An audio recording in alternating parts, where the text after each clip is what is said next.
নমস্কার, আমি আশিস জানা বোটানিক্যাল বিউটি থেকে। তো বন্ধুরা, টেবিলের প্রথমেই দেখতে পাচ্ছেন বেশ অনেকগুলো জনপ্রিয় আম আমি সাজিয়ে রেখেছি। তো এতগুলো আম সত্যিই খেতে পারবো না। মেন একটা দুটো করে আমের আজকের আপনাদের রিভিউ দেব, কিন্তু আমার কাছে কোনো টিএসএস মিটার নেই। জাস্ট আমার স্বাদ আর অনুভূতির ওপরে আমি আপনাদেরকে বর্ণনা বা ব্যাখ্যা দেব। ভিডিওটা হয়তো অনেকটাই বড় হবে, একটা পার্টে আপনাদের হয়তো দেখাতে পারবো না, দুটো পার্ট বা তিনটে পার্টে আপনারা এটা পাবেন। আজকের আমরা যে আমগুলো মূলত রেখেছি, মিয়াজাকি রেখেছি, অরেঞ্জ এসেন্স রেখেছি, কোকোনাট ম্যাঙ্গো রেখেছি, ব্ল্যাক সুগার বলে একটি আম আমাদের সংগ্রহে ছিল সেটা রেখেছি, হংঝু আছে, জিসি আছে, আর চাকাপাত আছে, এরকম বেশ কিছু ভ্যারাইটিস আছে। এটি একটি ডাব্লিউ বলে মার্কিং, অর্থাৎ এটার আমরা নাম মিসিং করেছি, কিন্তু আমটা কিভাবে খেতে বা কীরকম লাগছে সেটা দেখাবো। গত বছর কোকোনাট আমাদের অনেকটাই বড় হয়েছিল, কিন্তু এবছর গাছের কারণে যে গাছটাতেই ফল হয়েছিল, যে ডালটাতে, সেখানেই দুটো তিনটে করে ফল ছিল, ফলে ফলের সাইজ খুব একটা বড় হয়নি। এবং প্রত্যেকটি আম যেগুলো আমি আপনাদের সামনে এখন রেখেছি, এগুলোর কোনোটাই কিন্তু ব্যাগিং ছিল না, কেবলমাত্র একটা বাদে, যেটা এই ব্ল্যাক সুগার দেখছেন। কেবলমাত্র এই আমটি আমি আপনাদের হাতে নিয়ে দেখাই। আমটা এটা হচ্ছে ব্ল্যাক সুগার, এইটি কেবলমাত্র সাদা ব্যাগে এটা কাভার করা ছিল। এবং অন্য একটি ফলকে আমরা ডবল ব্যাগিং যেটা বলে, কার্বন ব্যাগিং কভার যেটা ছিল, হলুদ কালারের দিয়ে রেখেছিলাম, দুটোরই কালার কি আসে দেখার জন্য।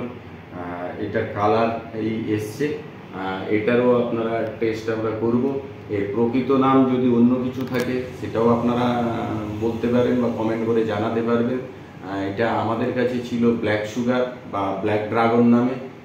একই ফল সব গাছগুলোতেই আমরা দেখতে পেয়েছি। দুটোতেই আমরা দুটো রকমের ব্যাগিং করে রেখেছিলাম, ব্যাগিং ছাড়াও দেখেছি ফলগুলো, সবই মোটামুটি এরকমই কালার এসছে। ফলের শেপটা আপনাদের আরও একবার ভালো করে দেখিয়ে দিই। দেখুন, এটা হলো আপনার ব্ল্যাক সুগার। এটা খেতে কেমন সেটা জানাবো, এর অন্য কোনো নাম আছে কিনা বা অন্য কারোর সাথে ম্যাচ করছে কিনা সেটা আপনারা জানাবেন কমেন্ট করে অবশ্যই। আজকের মূলত আমি প্রথম পার্টে আপনাদেরকে কম্পেয়ার করব, হংঝু খেয়ে দেখব কেমন খেতে, এবং জিসি ম্যাঙ্গো খেয়ে দেখব কেমন খেতে। যাই হোক, আপনারা জানেন বোটানিক্যাল বিউটি এটা দক্ষিণ 24 পরগনায় নার্সারি অবস্থিত। আমাদের একটা খুব ক্ষুদ্র প্রচেষ্টা আপনাদের জন্য বিভিন্ন রকম আম, লেবু বা বিভিন্ন থাই ভ্যারাইটির যে সমস্ত গাছ আছে তার সঠিক জাত এবং তার প্রকৃত যা রিপোর্ট তথ্য তুলে ধরার চেষ্টা করেছি। খুবই ক্ষুদ্র প্রচেষ্টা, আপনারা আমাদের পাশে দীর্ঘদিন ধরে আছেন, তার জন্য আমরা আরও এগিয়ে চলেছি। এবং এইভাবে আপনারা আমাদের পাশে থাকুন, কমেন্ট দিন, আপনাদের পরামর্শ আমাদের জানান, আমরা আরও ভালো করে উন্নতি করে যাতে এগিয়ে যেতে পারি, আপনাদের কমেন্ট আমাদের সেই কাজে লাগে। যাক বন্ধুরা, তাহলে আপনাদের আমি প্রথম হংঝু আমটা আমি নিয়ে দেখাচ্ছি এবং এটাকে কাটবো। এই আমটি আমাদের হারভেস্ট করা হয়েছিল 27/5-এ, আর গাছে হয়তো আরও ফল রাখা যেত, কিন্তু আমার ছোট্ট নার্সারি, মাদার প্ল্যান্টও খুবই কম, এত ডিমান্ড চারার, যার জন্য আমরা গাছে ফল রাখতেও পারছি না খুব বেশি দিন, ডালের প্রচণ্ড প্রয়োজন। যাই হোক, কথা না বাড়িয়ে আমি আসছি। এই হংঝু আমটি আমি এই মুহূর্তে কাটবো, আপনাদের দেখাবো এর কি পরিস্থিতি। হ্যাঁ,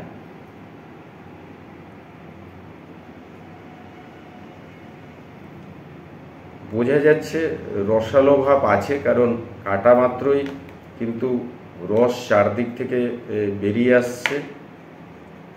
হয়তো ফলটি আরও গাছে থাকলে হয়তো আরও প্রকার পাওয়া যেত। এই হলো এর ভেতরের কালার।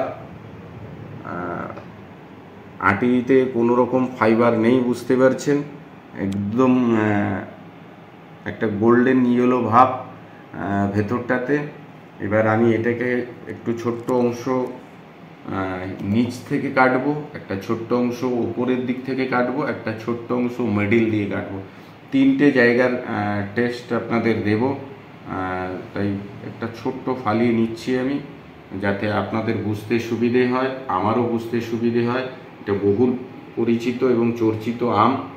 এটার কোন জায়গার কীরকম ফ্লেভার থাকছে আপনাদের যাতে বুঝতে সুবিধে হয়, আমি 3টে টুকরে কাটলাম। এইটা একদম নিচের পার্ট,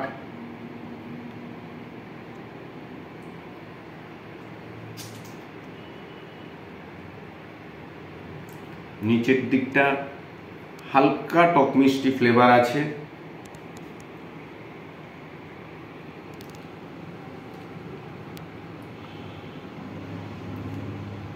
মিডিলের পার্টটা মোটামুটিভাবেই মিষ্টিত্ব চলে এসছে এবং এইটা মুখার দিকের পার্ট।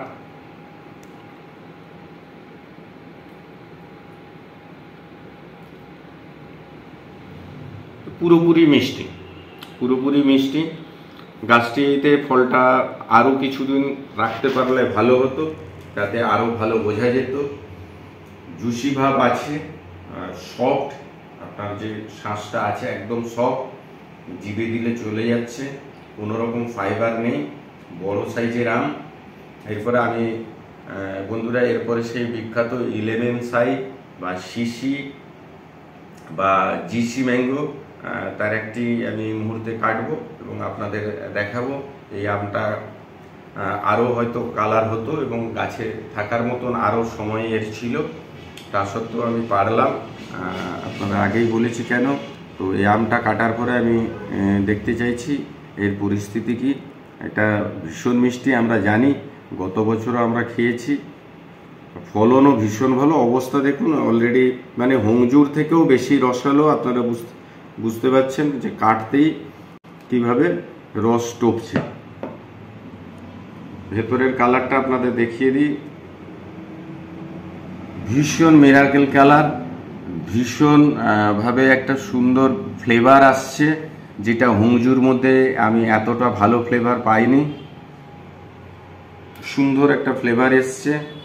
আর এই আমটিকে আমি আপনাদের সেম প্রসেসে কেটে খেয়ে জানাবো যে কিভাবে এর টেস্টটা দাঁড়াচ্ছে।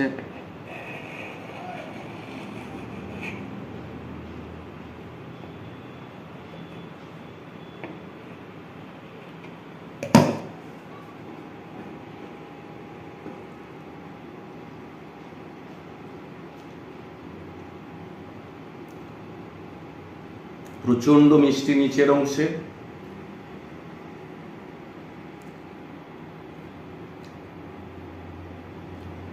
একটা সুন্দর ভালো ফ্লেভার আছে।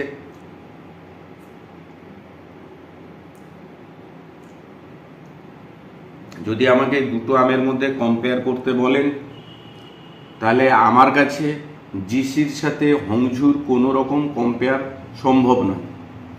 কেন? এটি অত্যাধিক বড় আম, এটা সে তুলনায় এতটা বড় নয়, কিন্তু আমরা যে ধরনের সাইজ পছন্দ করি অ্যাকচুয়ালি এই আমটি সেই সাইজের মধ্যেই পড়ে। ভেতরের কালারটা দেখতে পাচ্ছেন, একদম একটা অরেঞ্জিস কালার আছে। এটা কিন্তু একটা হালকা ইয়েলোইশ কালার আছে, কিন্তু টেস্টের দিক থেকে কোনো রকমভাবে আমার মনে হয় না কম্পেয়ার করা যেতে পারে। মানে একে আমি যদি 10-এ 9 দিই, একে আমি 10-এ 4 বা 4.5 দেব, এর বাইরে কিছু নয়। লুকের দিক থেকে হয়তো জিসির থেকে হংজুকে অনেকের ভালো লাগতে পারে, কালারফুল বড় আম, সেদিক থেকে টেস্টের দিক থেকে এবং লুকের দিক থেকে ফ্লেভারের দিক থেকে যে অ্যারোমাটা, পুরো অ্যারোমাটা কিন্তু কাটার পরে বাকি গন্ধটা কিন্তু ছড়িয়ে দিয়েছে। সেই তুলনায় আমি আপনাকে 10-এ এই জিসিকে 9, 9.5 পর্যন্ত চলে যাবে। টেস্ট, ফ্লেভার, তার ভেতরের কালার প্লাস বাইরের কালার খুব সুন্দর। সেই তুলনায় হংজুর সাথে আমি এর কোনোভাবেই কম্পেয়ার করার জায়গা দেখি না।